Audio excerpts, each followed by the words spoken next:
Assalamualaikum warahmatullahi wabarakatuh. Waalaikumsalam warahmatullahi wabarakatuh. Gimana kabar kalian? Alhamdulillah baik. Tadi kesini naik apa? Naik motor. Oke. Jadi kalian udah tahu belum kesini mau ngapain?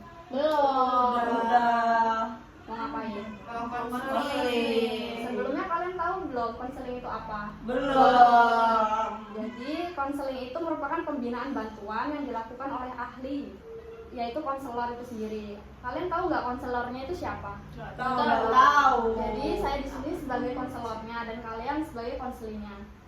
Jadi di sini dalam sesi konseling ada beberapa asas. Yang pertama itu asas keterbukaan. Jadi kalian di sini harus secara terbuka ya, nggak boleh malu-malu, nggak boleh ada yang ditutup-tutupin. Yang kedua itu ada asas kesukarelaan. Di sini kalian cerita nggak boleh harus sukarela ya, nggak boleh malu juga. Yang ketiga ini ada asas kerahasiaan. Di sini saya dan kalian harus saling menjaga kerahasiaan kita semua ya. Di sini sebelum kita mulai sesi konselingnya, kita bikin janji dulu ya. Kalian ikutin saya ya. Ya Bu. Saya berjanji Saya berjanji akan menjaga kerahasiaan akan menjaga kerahasiaan teman-teman saya teman-teman saya dan tidak akan membocorkannya kepada orang lain. membocorkannya kepada orang lain. Jadi langsung saja di sini langsung aja perkenalkan dirinya langsung sama permasalahannya. Oke, izin perkenalkan diri, nama saya Andira. Jadi di sini permasalahan saya tuh kurang percaya diri soal berat badan dulu. Oh, tentang berat badan. Iya. Jadi makan sedikit udah naik. Selanjutnya, Perkenalkan, nama saya Jihan Zazila. Permasalahan saya tuh kayak kurang percaya diri kalau ada di awal. selanjutnya. Saya ada Putri. Kalau saya kurang percaya diri kalau misalnya saya mau keluar gitu. Mau keluar tuh takut kayak ada yang ngomongin, jadi kayak nggak percaya diri gitu loh. Mau main ke situ takut diomongin gitu. Selanjutnya. Kalau saya kurang percaya diri buat nolong orang banyak. Selanjutnya. Nggak percaya diri, mungkin perkenalan dulu ya Bu, nama saya Siva Salsabila. Di sini saya nggak percaya diri untuk kayak ngomong sama teman-teman karena mungkin sama penampilan ya Bu, satu penampilan sama fisik tinggi, jadi kayak nggak percaya diri gitu kalau misalnya ngomong. Itu saja sih Bu. Terima kasih. Selanjutnya. Perkenalkan, nama saya Cinta Mena Putri. Kalau saya nggak percaya diri tentang cara berpakaian sih. Lebih ke penampilan. Iya, lebih ke penampilan. Jadi langsung aja Cynthia, gimana coba ceritain dulu gimana kurang pedenya, bagaimana, ke siapa kayak gitu. Kalau kurang pede itu siapanya sih ke semua orang gitu yang mau kita temuin. Kita kan kampus kan, kayak saya banyak orang yang dilihat gitu. Terus kayak misalnya takut misalnya kan kalau misalnya cara berpakaiannya nggak bener, kita ketemu orang di jalan gitu. Terus kan kalau ke kampus kan ketemu banyak orang, kita kok dibilangin apa sih outfitnya kok kayak gitu loh. Nah terus itu kan badan saya tuh kan agak berisi, jadi kalau mau pakai baju itu jadi milih-milih gitu loh Bu, takutnya nggak cocok malah buat jadi badan makin aneh gitu dilihatnya kayak gitu. Nah di situ kira-kira bikin pikiran kamu atau gimana? Iya sih kepikiran, kayak misalnya hari ini mau kuliah gitu, dari besok malamnya itu udah dipikirin gitu loh Bu, mau pakai baju apa gitu. Kira-kira itu ngerugiin diri kamu sendiri nggak tentang penampilan kamu itu? Iyalah, merugikan, Gimana? Apa yang bikin merugikannya? sangat merugikan sih Bu sebenarnya, karena membuat saya jadi nggak nyaman gitu kalau misalnya cara berpakaian saya nggak benar gitu. Kan kalau cara berpakaian kita benar itu kita mau ngapain itu buat nyaman gitu, kayak nggak malu mau ketemu banyak orang gitu, pede-pede aja gitu. Nah terus awal mulanya bikin kamu nggak pede sama penampilan kamu itu dari kapan itu?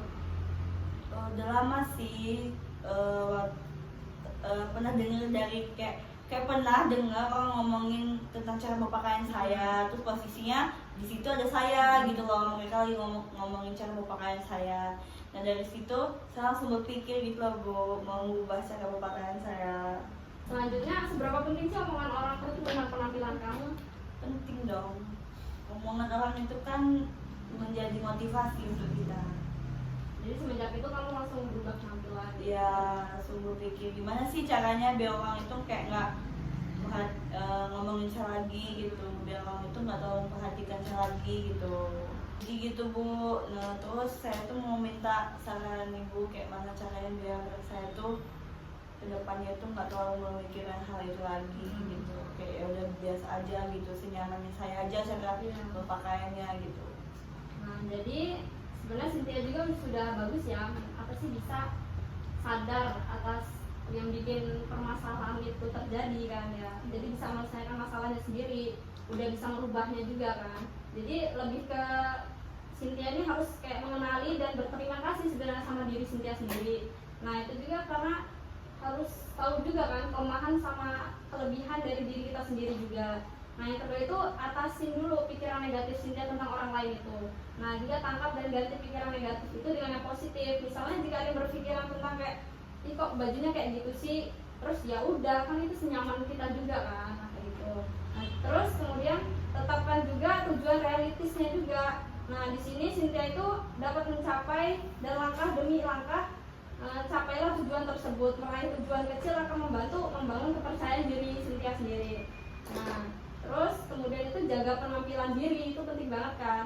Nah merasa baik tentang penampilannya Cynthia dapat meningkatkan juga kepercayaan diri Cynthia juga. Nah jaga kebersihan diri juga itu penting ya, percuma kan kalau kita rapi tapi kita jorok gitu kan. Nah terus berpakaian yang sesuai dengan apa sih kesehatan fisik juga kan. Terus kemudian terima resikonya juga. Nanti misalkan jangan takut untuk mengambil resiko atau mencoba hal-hal baru.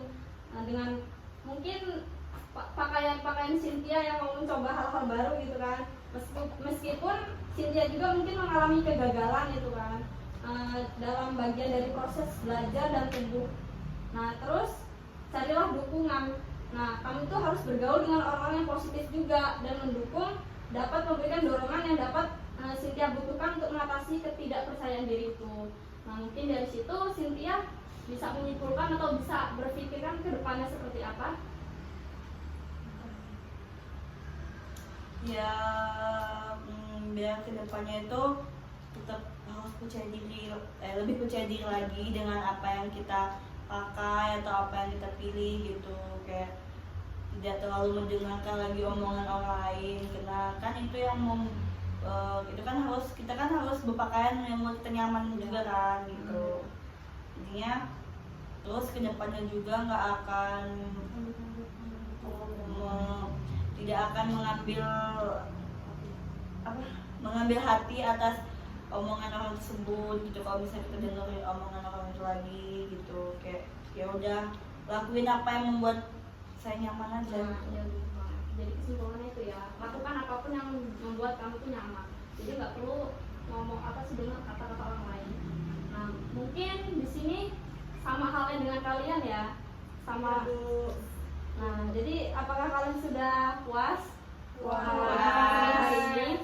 Nah jika belum puas, mungkin di kesempatan lain hari kalian bisa menghubungi ibu lagi. Nah mungkin itu saja. Mari kita tutup pertemuan pada konseling hari ini. Wassalamualaikum warahmatullahi wabarakatuh. Waalaikumsalam warahmatullahi wabarakatuh.